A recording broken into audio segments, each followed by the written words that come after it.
Hi YouTube, and this is JTrain997, and I'm back this time with my review of the DC Direct Batman Arkham City Series 3 Azrael figure. Now I say Azrael, I hear some different pronunciations of it. Azrael, things like that. I say Azrael, so if you think it's the wrong pronunciation, oh well, tomato, tomato.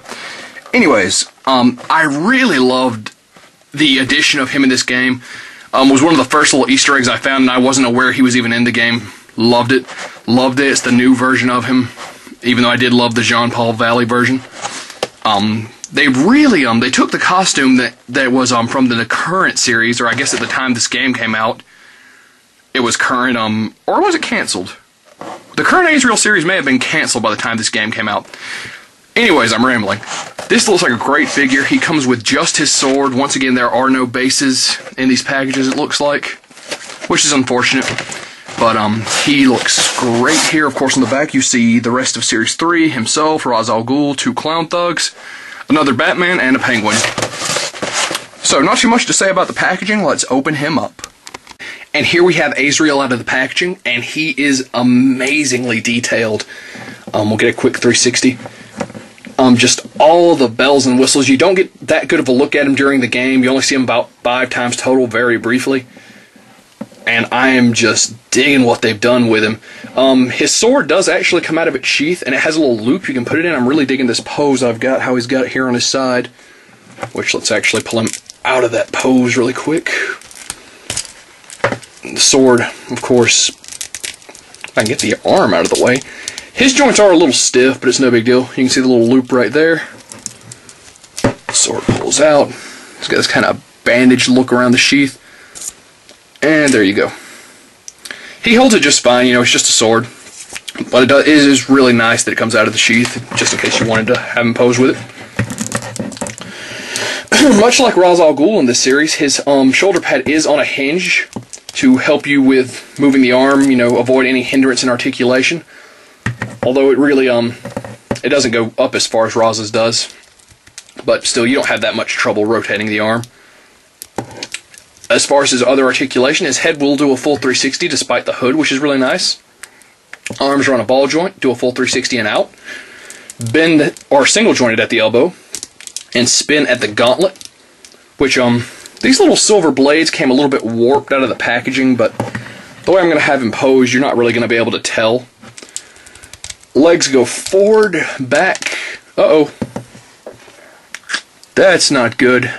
Wait, is that supposed to come off? Oh, neat. His little grenades actually come off purposely. Or otherwise, I just knocked it off and wasn't supposed to. Nope, it popped right back on. So that's really cool. If you want him to have him holding a grenade, you can. Really well hidden knee joints, you can see right there. Just look like they're part of his knee pad. And he turns right there at the ankle. Well, the boot, not the ankle. So some super nice articulation on this guy. Now the detail is where he really shines though, much like any Arkham City figure. Really creepy look with a mask there. Of course, the nice tattered robes. The gauntlet is fantastic, just all the etching on it. He's of course got the grenades, as you can see, actually pop off.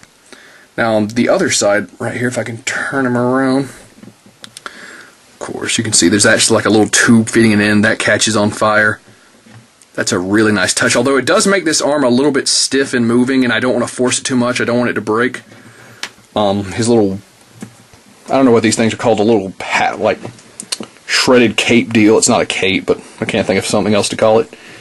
Really nice, really soft plastic. So Azrael was on my figure I was kind of on the fence about picking up. I wasn't too big about the character selection in Series 3. But the instant I saw him in stores, I absolutely had to have him. And I'm really glad I picked him up. The detail is fantastic. You can do a lot of great poses, and he holds his stance really well despite lacking a base. Let's actually get the other Azrael figure in here real quick for a comparison. And here you can really see how very similar the outfits are, although I really do like what Arkham City did more. You know, really modernizing it, really making it much more realistic. You know, but clearly where they took their design from. Oh, this guy's sword fell out of his hand. One of his swords. Anyway, this is a phenomenal figure, and it really is one of my favorite parts of the game. I really thought they were setting up for a another sequel. And now we got the news that they're going backwards to Batman's first encounter with Joker. So I was really let down by that. I was really thinking we were going to get some big, you know, epic Batman finale to the trilogy with Ra's in it. And, you know, maybe he's pissed at Batman for letting Talia die. But, you know, beggars can't be choosers. I guess we'll get that game eventually, hopefully, after this one. But this is a fantastic figure. He's a great Azrael to add to your collection. My comic shop was charging $23 a piece. I feel much more comfortable around 20. I don't know if my comic shop was just gouging prices or that the MSRP on these went up. Either way, I still recommend picking him up. And that being said, this is JTrain997, and I'll see you soon, YouTube.